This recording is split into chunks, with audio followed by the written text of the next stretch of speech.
Yo. Welcome into the ChrisBeCappinn Show, man. Today is the 29th of August. There are 2 games in the WNBA for today, so we're going to jump right into them. As far as the recap, I did bet last night. I made 2 bets last night. Actually, took the Minnesota Lynx live at the end of the third quarter when the Seattle Storm started to stump on them. I thought that they would, bounce back in the fourth quarter. And they did not. Seattle, I don't know how many times they made 15 threes, but they absolutely got the job done last night. Shot 50% from the three-point line, so that was a loser. But Chicago plus the 12.5 was a winner, so we lose a little bit of juice yesterday. It is what it is, man.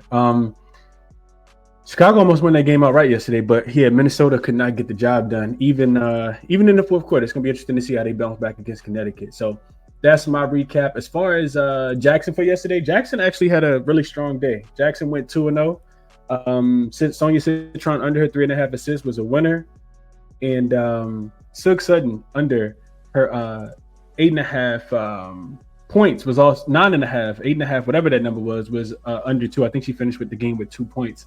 So 2-0 day for Jackson yesterday. Jackson's actually cashed 1, 2, 3, 4 of the last 5. And had I listened to the unders that I talked about yesterday, it would have been a 3-1 day if you looked at the plays on the show. B did go over her rebounds and assists, and both games stayed under between the New York Liberty and the Washington Mystics, and the Phoenix Mercury and the Chicago Sky also stayed under the number. So somehow I still end up going 1-1 though. But that's neither here nor there. As far as today's looks, Jackson, which is linked in the description if you guys want to check it out. Jackson likes Maddie Siegrist under her points plus rebounds. I just asked for the 2 best player props. Jackson, the analysis on, which this probably gonna make a lot of sense. The analysis on Maddie Siegrist says that she's facing a tough matchup against the Atlanta Dream, which ranks second, whose defense is ranked second against her position.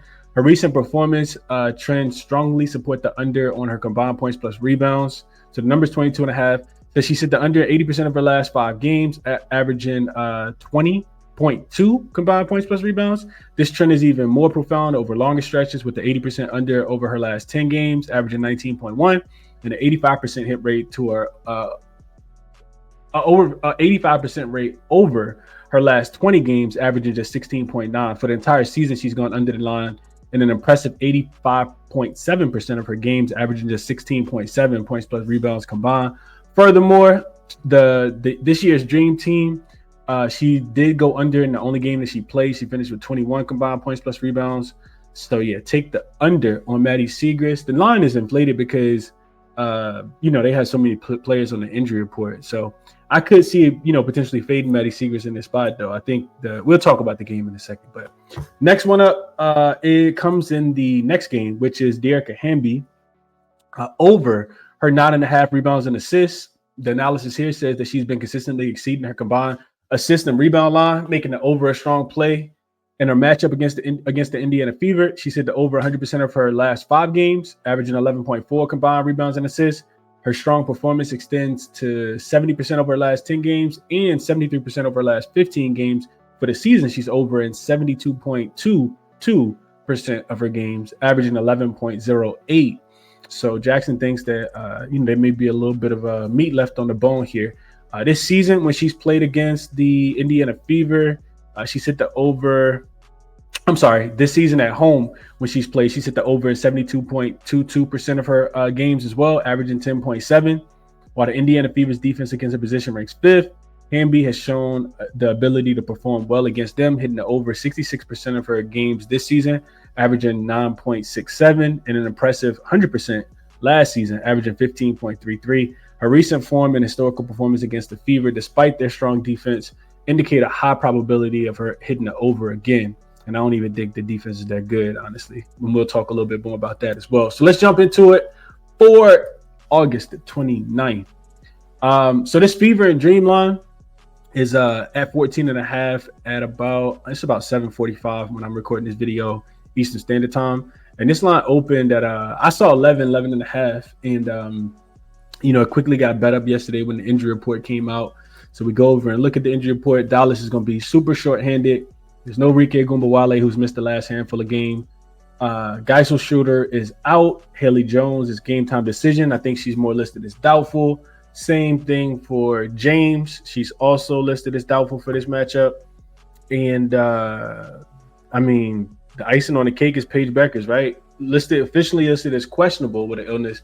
We know that she did not play in that last game. So it's a difficult game to handicap because Paige means everything. If they don't have Paige, I think Atlanta wins. I think they cover the spread pretty easily. This is the last matchup of the season between the two teams. Atlanta won the first two, and Dallas covered the last two. The first one, Dallas won. Atlanta won at home. The next one, I think Atlanta lost. I know they went into Dallas and lost a game outright, and I expect them to bounce back, especially coming off the loss to the Aces. The Dallas Wings they're a pretty terrible team, man. They're 1-9 straight up in their last 10 games. They have covered 5 of their last 10 spreads, though, but they've lost 6 in a row, only covered 1 of their last 5 as well. And Atlanta, they were doing really, really good until they ran into the Aces. They're 7-1 against the number in their last 10 games, showing that they consistently cover the spread. I think they should get up for this game. They've been pretty good off a loss as well. They're 11-2 against the 11-2 straight up, 9-3-1 against the number with about a plus 0.8. I'm sorry, with about a plus 8 point differential. But I think they can win this game by 15-20. If Paige Beckers gets rolled in, you'll just get a better line. So I'm not gonna touch the game right now. But if you could have got in early, I think Atlanta was the right side for sure. I consider Dallas team total under. The number's super low, but Atlanta, played very, very slow. They played 9 straight unders themselves. This is the second highest total in their last 9 games as well. So I think Atlanta wins the games with their defense. I'm not sure how the Dallas Wings are actually going to score the basketball, especially with Atlanta playing so slow as far as a pace perspective. Atlanta, they're not a fast-paced team, man. I think they're the second slowest paced team in the WNBA.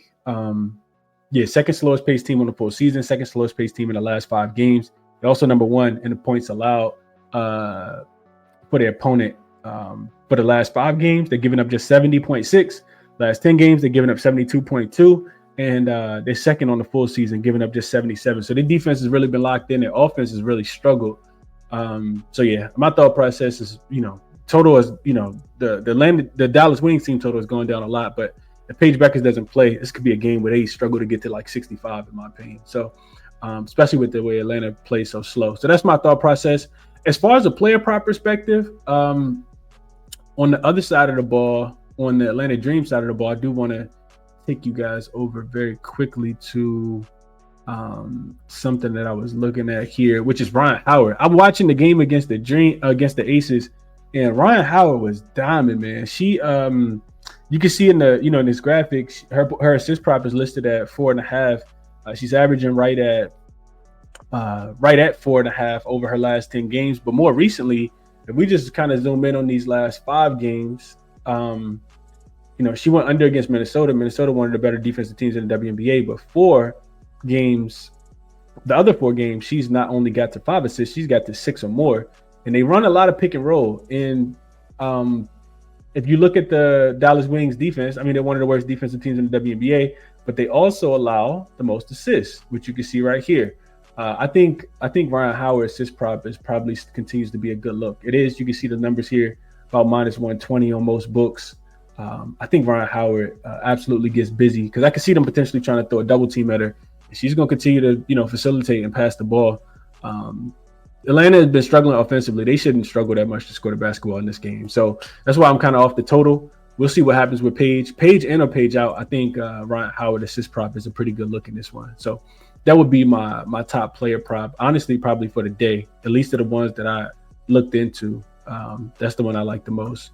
All right, so getting back here, we move to the next game, which is the Fever and the Sparks. So line 1.5, which is where it kind of opened up at, and then total 178.5. Just kind of really depends on where you're shopping. This total actually coming down a little bit. I see some 177.5s out there as well.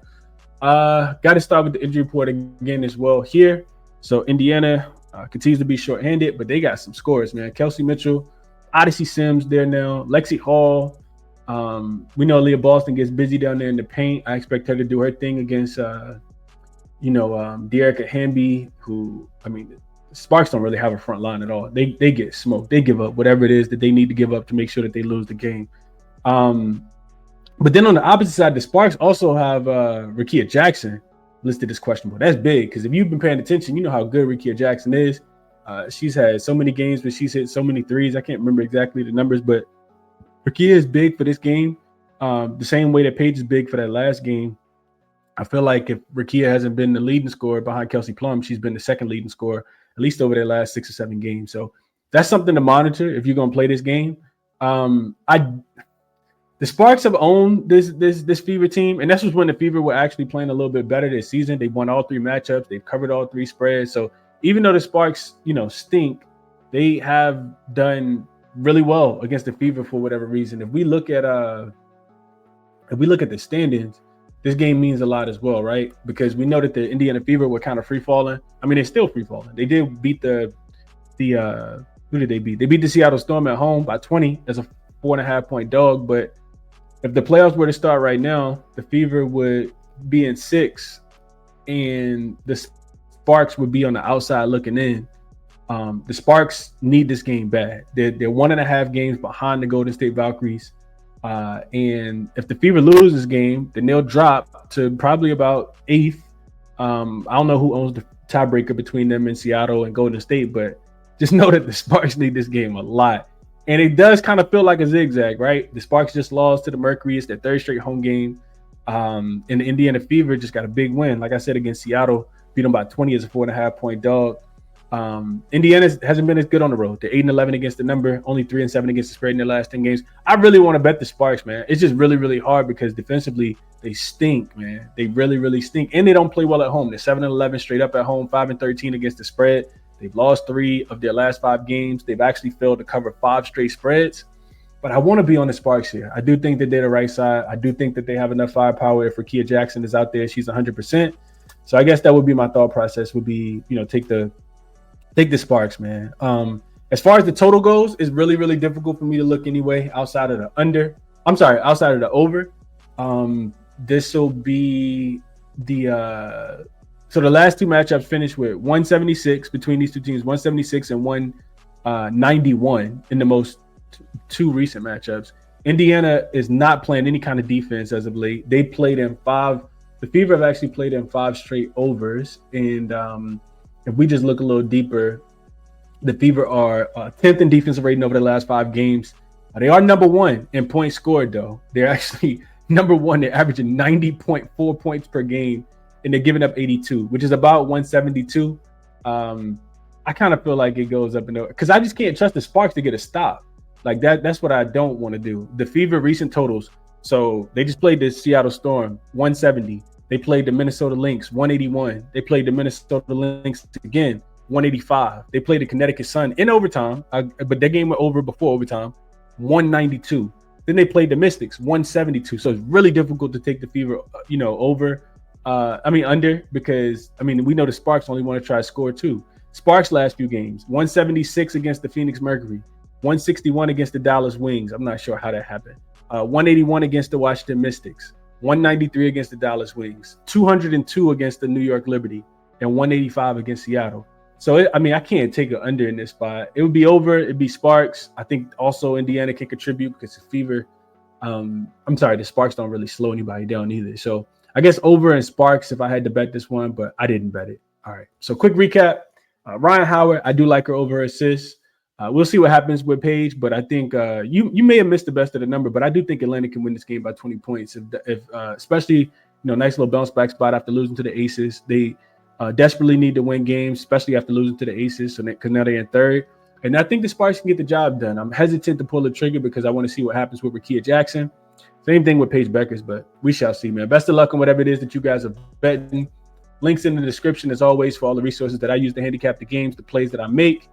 Do me a quick favor, hit that like button on the way out. Subscribe to the channel if you guys are new. Turn the notification bell on. And catch you guys in the next one, man. Enjoy your Friday. Enjoy your weekend. We'll be back tomorrow, probably bright and early, to get into the 3 or 4 games that we got for tomorrow as well, man.